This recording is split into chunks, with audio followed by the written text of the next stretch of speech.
Krishna, Hare Krishna, Krishna Krishna, Hare Hare, Hare Rama, Hare Rama, Rama Rama, Hare Hare. Hare Krishna, Hare Krishna. Today, many of us are also standing in our own battlefields. Not with weapons, but with stress, confusion, fear, relationships, and purpose in life. The Gita is not a book of religion alone. It is a manual for life. It teaches us how to make decisions when we are confused, how to stay calm in difficult situations, how to perform our duties without fear, and most importantly, how to understand who we truly are. Let's start from what is science of the soul. All right, let's jump right into this explainer. Today we're unpacking a really fascinating piece of ancient text, Bhagavad Gita, chapter 1, verse 15. Now, at first glance, if you're just skimming the surface, you might think you're simply reading a roll call of warriors blowing horns on a battlefield. But I promise you, there is an entire universe of meaning packed into this single verse. We're going to decode layers of psychological warfare, deep philosophical truths about consciousness, and literally the sounds of destiny. It's an absolute masterclass in how a few highly specific words can set the stage for an epic shift in history. So grab your focus, because we are getting right into the action. So, to get our bearings, let's start with the literal event taking place on the battlefield of Kurukshetra.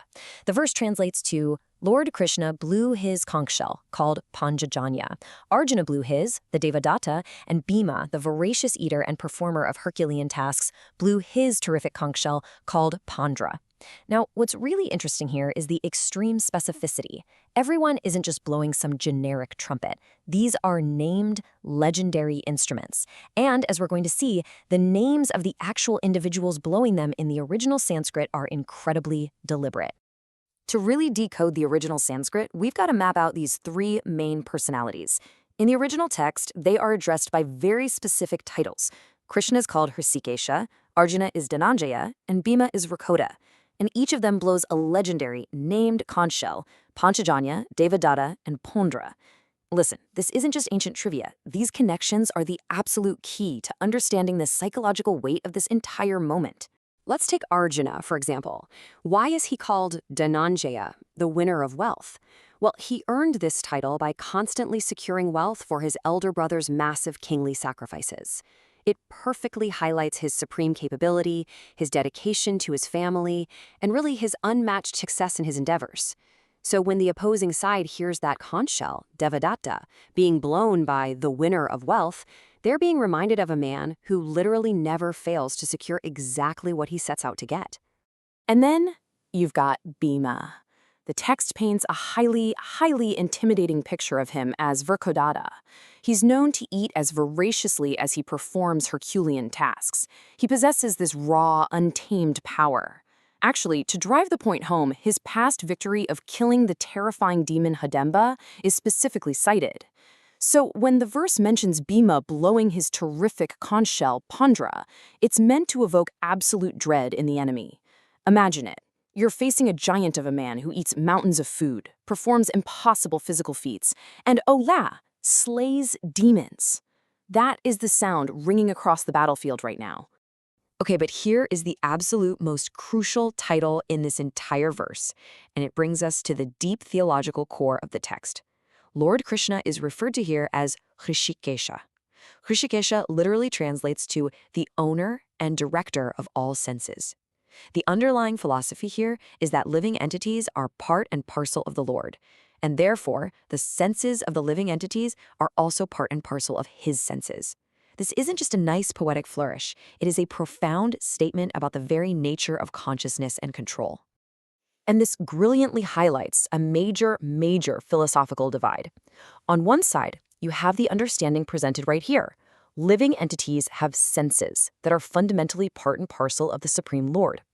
On the flip side, you have the impersonalists who argue that living entities are ultimately senseless or impersonal.